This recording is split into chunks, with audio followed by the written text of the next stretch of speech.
तो welcome back to my channel. आज हम लोग करंट अफेयर्स का एक महत्वपूर्ण टॉपिक जो कि बजट 2025-26 के रूप में है देखेंगे, जो कि आगामी एक वर्ष तक सभी परीक्षाओं में 2 या 3 क्वेश्चन जरूर पूछे जाएंगे, चाहे यूपी पीसीएस का हो, आरओ हो, रेलवे का हो, एसएससी का हो, बैंक का हो, कोई भी एग्जाम हो, सब एग्जाम में 2 या 3 क्वेश्चन जरूर पूछे जाएंगे।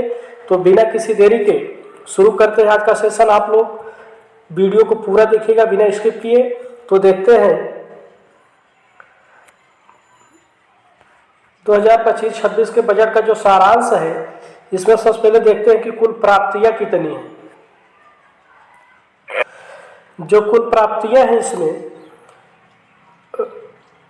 50.65 लाख करोड़, मतलब 50.65 लाख करोड़ की जो इसमें कुल प्राप्तियां हैं, मतलब टोटल रिसिप्ट है, जिसमें से कुल प्राप्तियों में से जिसमें राजस्व प्राप्तियां जो होंगे 34.20 लाख करोड़, उसमें से कर राजस्व जो होंगे 28.37 लाख करोड़। उसके बाद कर भिन्न राजस्व, मतलब कि ऐसा राजस्व जो कि कर ना हो, तो 5.83 लाख करोड़ है इसमें से। उसके बाद पूंजीगत प्राप्तियां जो है 16.44 लाख करोड़, 16.44 लाख करोड़, वेरी इंपॉर्टेंट है, याद रखिएगा।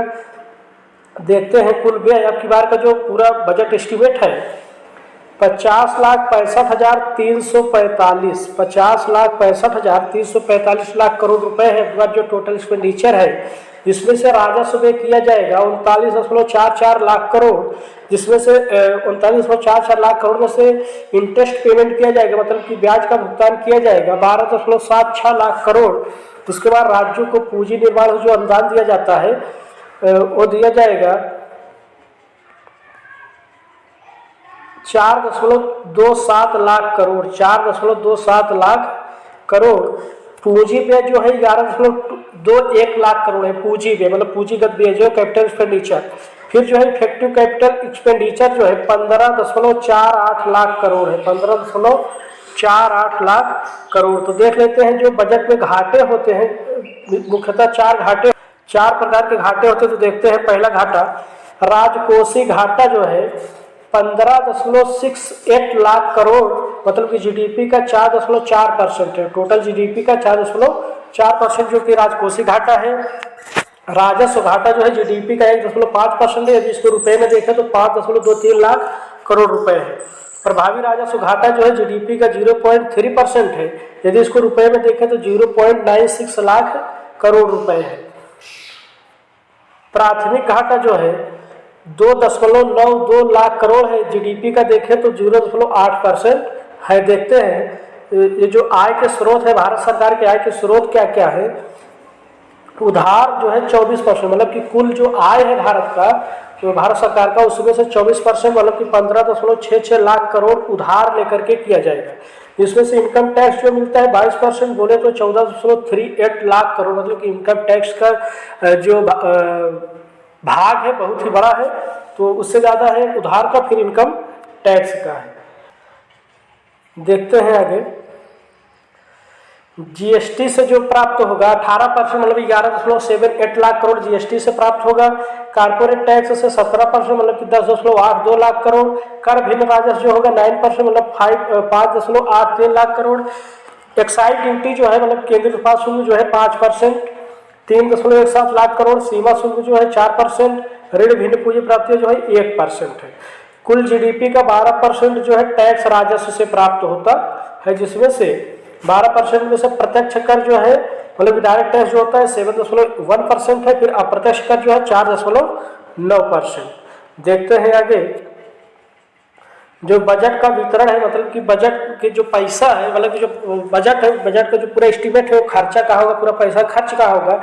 इसमें से 20% जो है ब्याज अदायगी में चला जाएगा, मतलब कि इंटरेस्ट पेमेंट में। राज्यों का हिस्सा जो है 22% चला जाएगा। केंद्रीय क्षेत्र की योजनाएं, मतलब कि जो केंद्र सरकार जो योजनाएं चलाती है उसके लिए 16% व्यय होगा।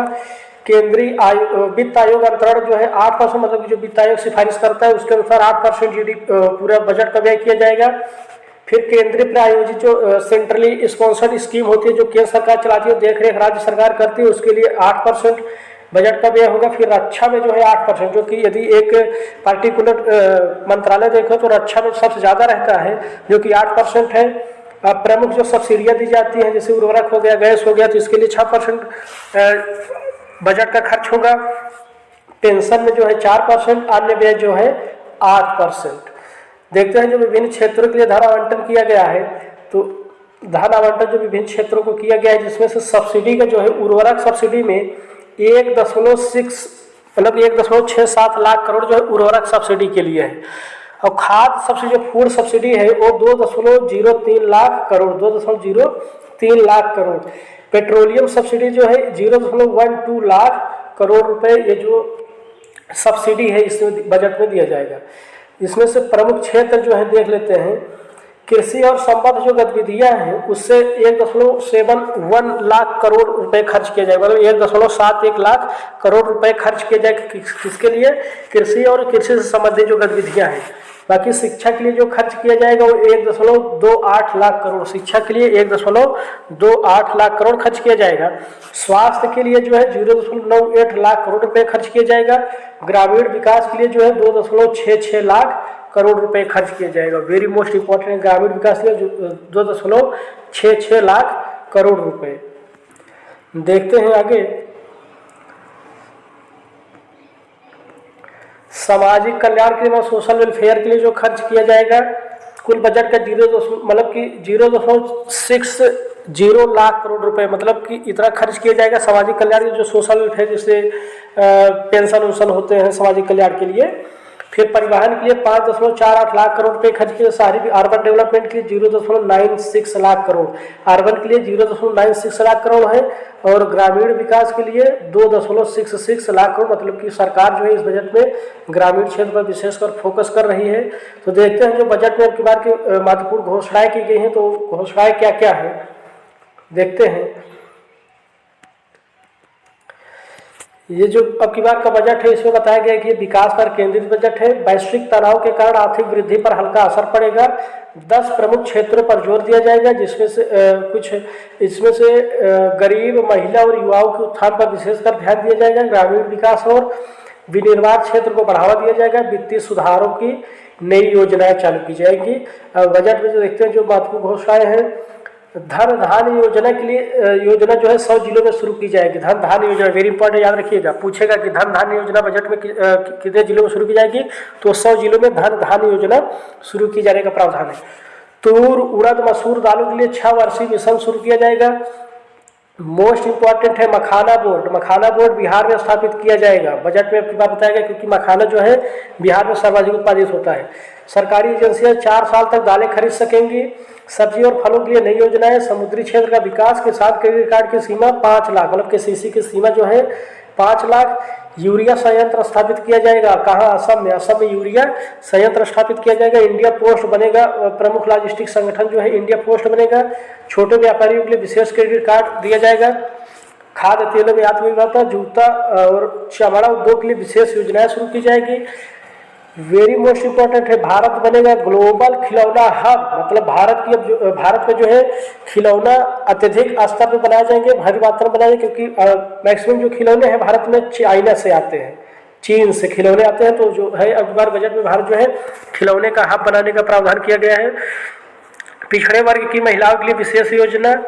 फिर राष्ट्रीय निर्माण मिशन की शुरुआत। राष्ट्रीय निर्माण मिशन की शुरुआत की जाएगी। भारतीय भाषाओं को शिक्षा में प्राथमिकता दी जाएगी, मतलब कि जैसे कि हिंदी को लेकर के, वैसे भी हिंदी को लेकर के सरकार बहुत सीरियस है।